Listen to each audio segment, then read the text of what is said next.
na chili garlic oil na ipapartner mo sa sinangag na may toyo, na may pritong itlog, na may kamatis. Ay naku, napakasarap talaga nito. At meron nga ako ditong 1/4 kilo ng siling pula. So ayan, syempre kailangan natin mag-plastic gloves kasi tatanggalin natin yung mga tangkay. Pag gumagawa kayo nito ay kalimutan nyo na lahat, wag lang yung pagpa-plastic gloves kasi naman talaga kapag kayo ay napahawak sa inyong ay napakahapdi naman talaga, mapapatalon ka sa sobrang sakit.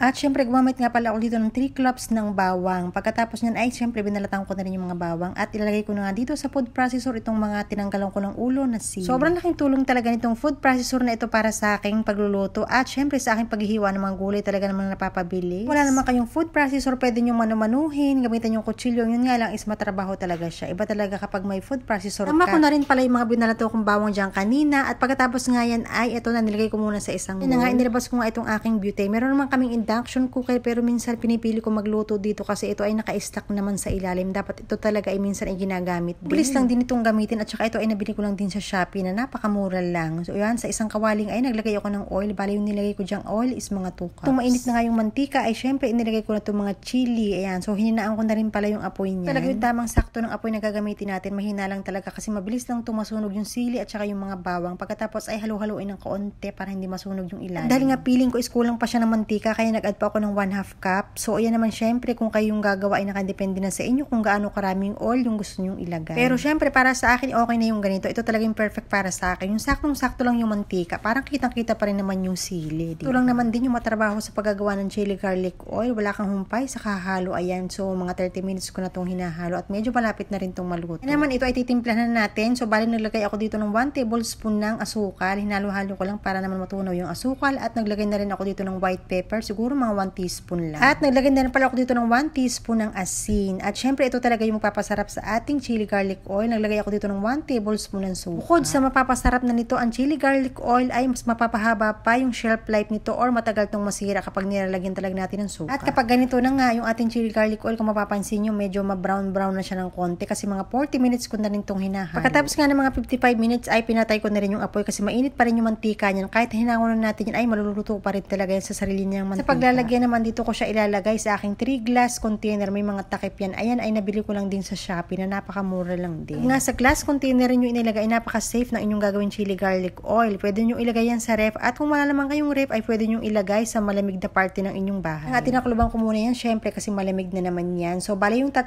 glass container ko is nalagyan siya pero yung isang malaki ay hindi masyado kalahati. So, may chili garlic oil na akong pang stock at hindi ko na kailangan bumili pa. Bukod nga sa pangkain ay pwede nyo pala itong ipangbenta. Kung nag-iisip kayo mag-start ng maliit na business, na puhunan pero napakadali lang gawin pero napakadaling ibenta nito kasi napakasarap talaga nito i-partner sa kahit anong klaseng ulam. Lalo na syempre sa mga Filipino food, kaya naman meron ako ditong sinangag, pritong tuyo na hindi masyadong maalat, pritong itlog na may kamatis. Ayan na nga at kumuha ka na rin ng pagkain mo at sabayan mo akong kumain. Kasi chili garlic oil ang nagpapagana talaga sa pagkain. Kaya naman kung ikaw ay nagda-diet ay excuse ka muna dito kasi kapag ang pagkain mo talaga ay may chili garlic oil, talaga namang mapaparami ka talaga ng kanin. At bago mag-end itong video ay magsha-shoutout muna ako ng aking engager ngayong araw. Shoutout nga po pala kay Ma'am JC Bog. Shoutout sa'yo sis. And shoutout na rin po kay Ma'am Helen Ometer. Shoutout sa'yo sis. And shoutout nga rin po pala kay Ma'am Helen Sureven. God bless po and good luck po sa ating pag-reels. At syempre si Ma'am Summer Sunshine. O diba may summer na may sunshine pa. Saan ka pa? Joke lang po. Maraming salamat po sa inyong lahat. At sa mga nanonood po ng aking video.